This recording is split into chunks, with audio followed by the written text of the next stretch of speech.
A man walks into Judge Frank Caprio's courtroom with trembling hands and a broken spirit. He's holding a crumpled letter, the kind that carries the weight of everything you've been trying to ignore. On it, one number in black ink, $427. For most people, that's not just debt, it's a life sentence. The man's name? Anthony Morales, a father of two. A mechanic by trade, and someone who'd spent the last few years watching his life fall apart, one unpaid bill at a time. But what happens inside this courtroom will prove that sometimes justice isn't about punishment, it's about understanding. Before we begin, let us know where you're watching from, because this story will remind you that mercy still has a place. In the justice system, it's a quiet morning inside the Providence Municipal Court. Sunlight filters through the tall arched windows, catching the dust in golden beams. The hum of conversation is low, respectful. The sound of people waiting for their turn before the bench. Judge Frank Caprio adjusts his glasses, looking over his docket. He's seen thousands of faces, thousands of stories, but nothing could prepare him for the man about to step forward. Next case, Anthony Morales, the bailiff calls. Anthony stands slowly. His shoulders slump, his suit slightly too big, sleeves faded. You can tell right away, this is a man who's been fighting battles no one sees. He approaches the podium. The clerk starts reading his case file. Unpaid city violations, towing fees, property penalties totaling $100,427. The courtroom gasps. A woman whispers, "Did he say 100,000?" A man shakes his head, eyes wide. Judge Caprio looks up, expression calm but clearly surprised. "Mr. Morales," he begins softly, "how did this happen?" Anthony clears his throat. "Your Honor, I used to run a small auto repair shop, Morales Auto Works. It was nothing big, but it paid the bills. I worked hard, 6 days a week. My wife and I were raising 2 kids. Life wasn't easy, but it was ours." He pauses, his voice trembling. "Then the pandemic hit. We lost everything. Customers stopped coming. I tried to hold on, but I couldn't.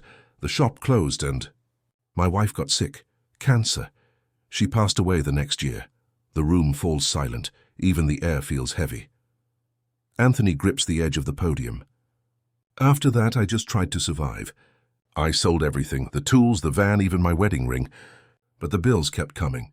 Every week another notice, another fine. I paid what I could, 50 here, 100 there.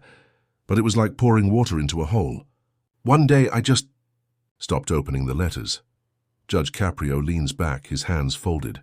You can see the compassion in his eyes. He's a man known across Providence for being firm but fair, a judge who listens, really listens.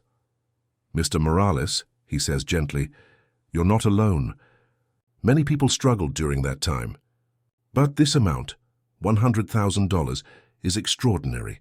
Let's make sure we understand how this happened." He turns to the clerk. "Can you break this down?" The clerk nods and flips through the file. Original fines, around $5,000. Towing and storage, $15,000. Accumulated penalties and late fees, roughly $80,000. A ripple of disbelief moves through the courtroom. Caprio looks up, eyebrows raised. "So most of this isn't from the original violations. It's from penalties?" "Yes, Your Honor," the clerk confirms. The judge turns back to Anthony. "Mr. Morales, when you first received these fines, what did you do?" Anthony shakes his head. "I tried to pay, sir. I really did. But every time I sent something, another fee was added.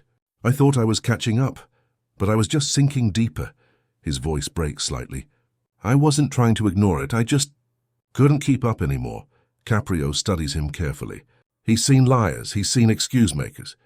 But this is different. This isn't a man trying to escape responsibility. It's a man buried under it. "Mr. Morales," Caprio says softly, "how old are your children?" 16 and 12, Anthony answers. "They don't know about any of this. I told them I just had to fix a ticket today." The judge nods slowly, his voice calm but heavy with meaning. "You're carrying all this alone, so they don't have to." Anthony nods again, barely able to speak. Caprio sighs quietly, almost to himself. "At $600 a week before expenses, you'd be paying this off for over 20 years. That's not justice. That's a mountain no one could climb." He pauses, looking directly at the man before him. "You remind me of my father," he says softly. "He worked hard every day of his life, never complained. He used to tell me, son, sometimes people don't need punishment. They need understanding." The room is silent. Caprio looks back at the file, then up again. "Mr. Morales, what I see here isn't someone running from responsibility. It's someone who's been crushed by it."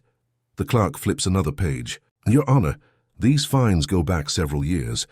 It looks like the original tickets were for parking violations and towing fees." Caprio nods, frowning. "And now it's over 100,000. He shakes his head slightly. "This doesn't sit right." Anthony wipes his face. "I know I made mistakes. I should have handled it sooner. But after my wife died, I just stopped caring. Everything felt pointless." Caprio leans forward. "Do you have work now?" Anthony nods faintly. "I deliver food, sir. $600 a week before gas." The judge exhales deeply. "You're trying. You're not giving up. That matters." Then his tone shifts slightly. Firm, measured, but not cold. "Mr. Morales, I'll be honest. What you're facing here isn't fair. Not by any reasonable standard. But before I make a decision, I need to speak with city officials." He taps his gavel lightly. "We'll take a short recess." The courtroom buzzes the moment he stands. Reporters whisper. People glance at one another. Is he really going to erase it? Someone murmurs. Anthony stays at the podium, staring at the floor. He doesn't look like a man waiting for mercy. He looks like a man waiting for the rest of his life to collapse. 15 minutes feel like an hour. When Judge Caprio returns, the room quiets instantly. He carries a single sheet of paper in his hand, his expression calm but his eyes full of resolve.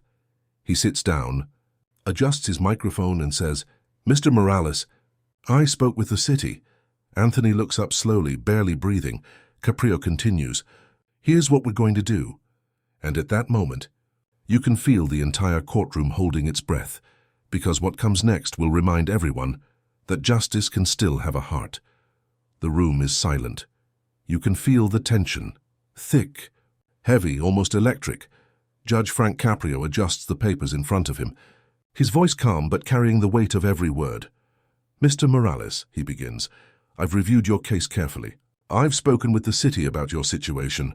Anthony Morales, the man who walked in trembling, defeated, ready to accept ruin, stands motionless. He's not breathing, not blinking, just waiting." Judge Caprio continues, "This court recognizes your honesty, your effort, and the circumstances that led to this debt." He glances at the page again, that impossible number, $427, then he looks back up. "And we're going to do something about it." Every person in the courtroom leans forward. You could hear a pin drop. "Mr. Morales," Caprio says, his voice firm but kind, "all accumulated penalties and interest, a total of $80,000, will be dismissed." Immediately, the courtroom erupts, it gasps and murmurs. A few people even clap before, realizing where they are. Caprio raises his hand for silence. "That leaves the original fines, around $5,000. I'm reducing that to $500, deferred for 1 year. That means you pay nothing today. You'll have time to rebuild." Anthony blinks like he's not sure he heard correctly. "Your Honor, did you say dismissed?" Caprio nods. "Dismissed completely." Anthony's eyes fill instantly. His lips tremble. I don't know what to say." "You already said it," Caprio replies softly. "You showed up. You took responsibility. That's more than most people ever do." The judge leans forward slightly, folding his hands. "Mr. Morales," he says, "I want you to remember something. The law measures what we owe, but compassion measures who we are." He pauses, letting the words sink in. This courtroom isn't just about fines or penalties. It's about people. And sometimes justice means lifting a burden instead of adding to it. The gallery is silent. Even the bailiff looks moved. Caprio continues, "You've been through enough. What I see here isn't a man avoiding responsibility. It's a father trying to survive after losing everything." Anthony wipes his eyes, still stunned. "Thank you, Your Honor. I'll never forget this." Caprio nods. "Good, but I want one promise." Anthony straightens. "Anything. Use this forgiveness wisely. Invest it in your children, in your peace, and when someone else is where you stood today, help them the same way." A few people in the courtroom start clapping again, softly, respectfully. This isn't just applause for a legal decision, it's for humanity. As the hearing closes, the camera pans. Reporters whisper, spectators wipe their eyes. Anthony walks out of the courtroom differently than he walked in. He's still wearing the same old suit, still has the same calloused hands, but something invisible has changed. The weight that crushed him is gone. Outside, the morning sun feels brighter. He takes out the folded papers, the official order dismissing his fines, and reads it again. All penalties and interest dismissed. He smiles, tears still fresh on his face, not the smile of someone who's lucky, but of someone who's finally seen grace. That afternoon, the city's official YouTube channel posts a short clip titled, "Judge Caprio erases $100,000 fine, restores faith in humanity."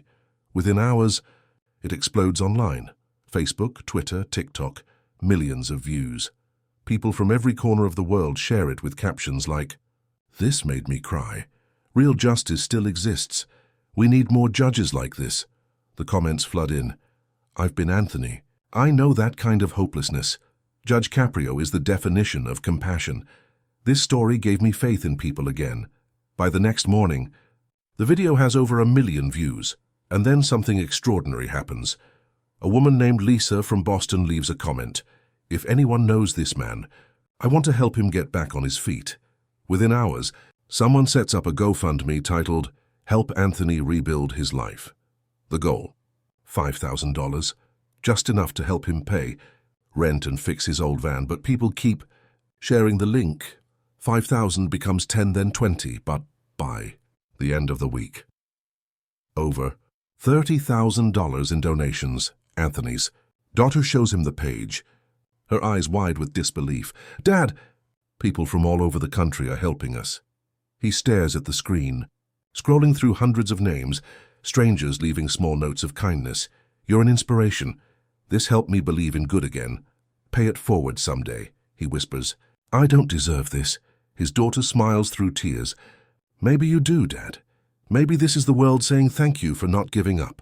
Weeks later, a new sign goes up on a small shop in Providence. It reads, "Second Chance Garage." The same man who once stood in court buried under debt now owns a place built on hope. He hires 2 young apprentices, kids from the neighborhood who can't find steady work. One of them, a 19-year-old named Eli, reminds him of himself at that age. Rough around the edges, but eager to learn.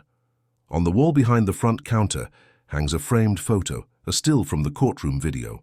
Beneath it, a plaque that reads, "Forgiven 100,127s, repaid with gratitude."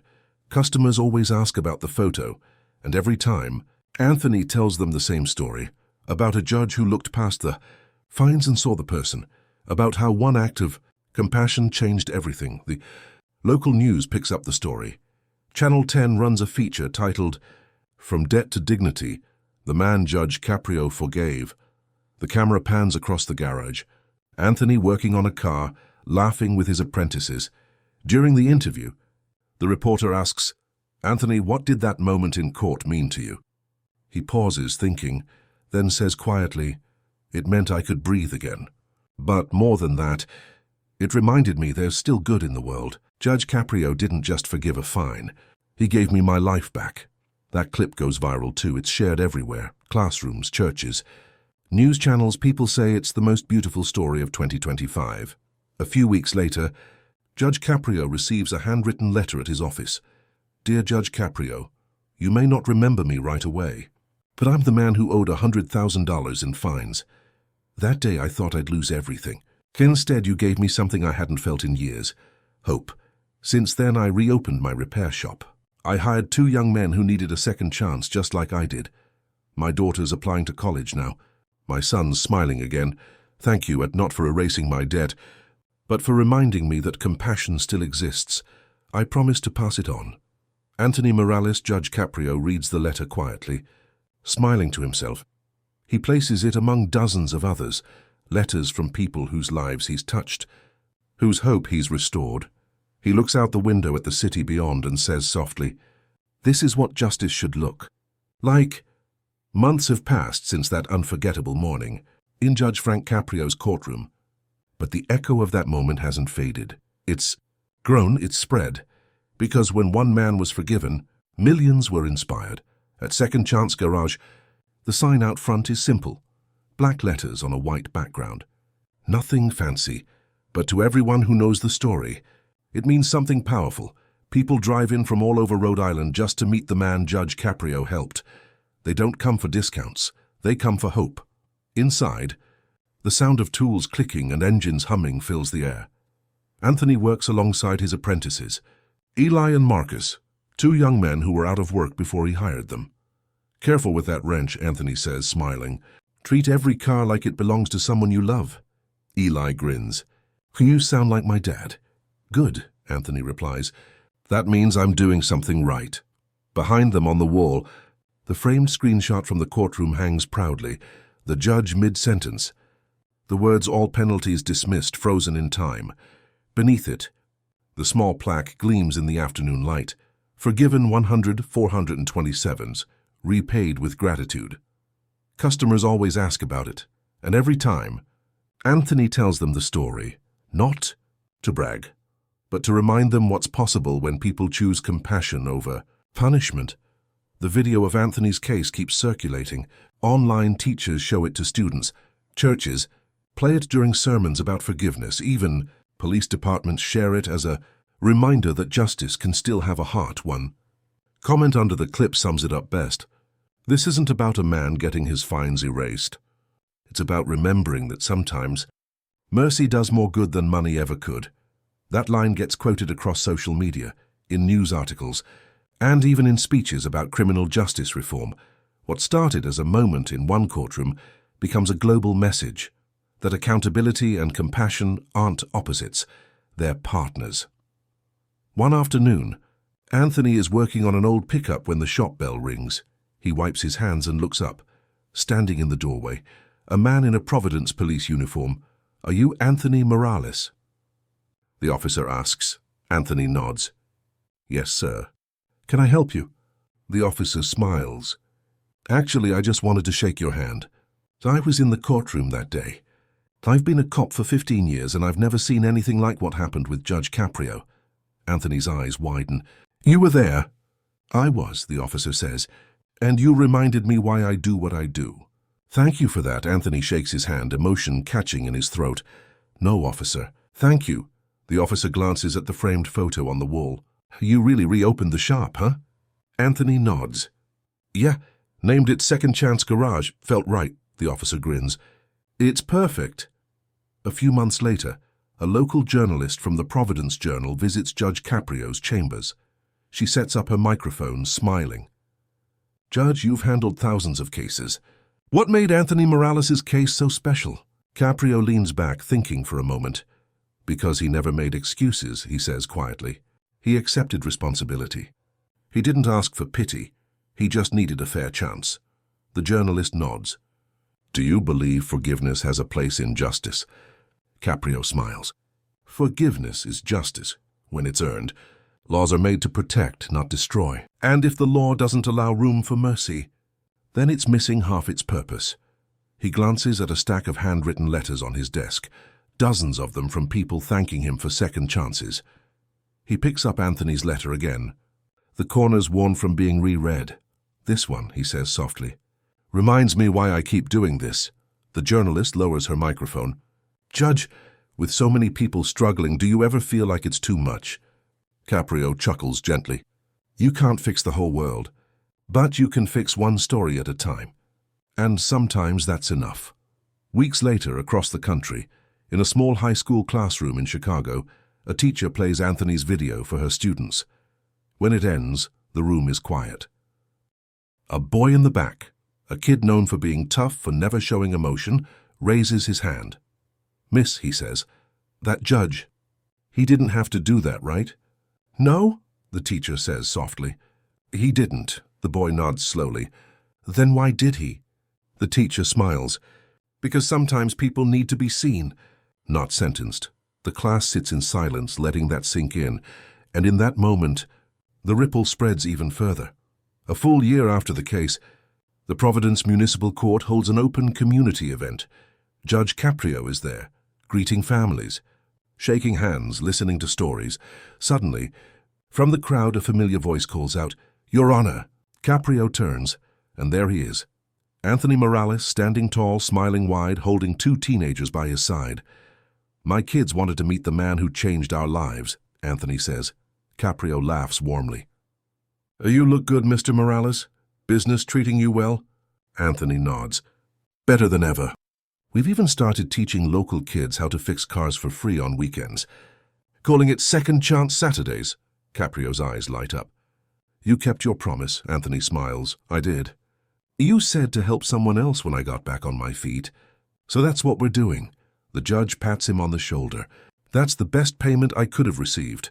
Someone nearby records the reunion on their phone. Later that night, that short clip hits social media, and once again, millions watch. The caption reads, "A year later, the man forgiven $100,000 meets the judge who changed his life." And in the comments, people write things like, "This made my day. I needed this reminder that good people still exist. We need more Caprios and more Anthonys." Months later, in his chambers, Judge Caprio sits by the window. The afternoon light filters through, catching the edge of Anthony's letter pinned to the corkboard. He looks out at the city and smiles to himself. "Justice," he says quietly, "isn't measured by how much you punish. It's measured by how much you understand." He closes his files, stands and heads toward the courtroom once again. Another day, another docket, another chance to make a difference. Anthony Morales came to court expecting to lose everything. Instead, he found something no dollar amount could measure: hope. The law calculated his debt, but compassion calculated his worth. And in that difference, between punishment and understanding, lies the real meaning of justice, because sometimes the greatest verdict a courtroom can deliver isn't guilty or not guilty. It's you still matter. If this story moved you, hit that like button and subscribe to Judge Stories YT for more moments where justice meets humanity and where one act of kindness ripples across the world, because this wasn't just Anthony Morales' story. It was a reminder that no matter how deep the debt, how heavy the past, or how long the road, everyone deserves a second chance.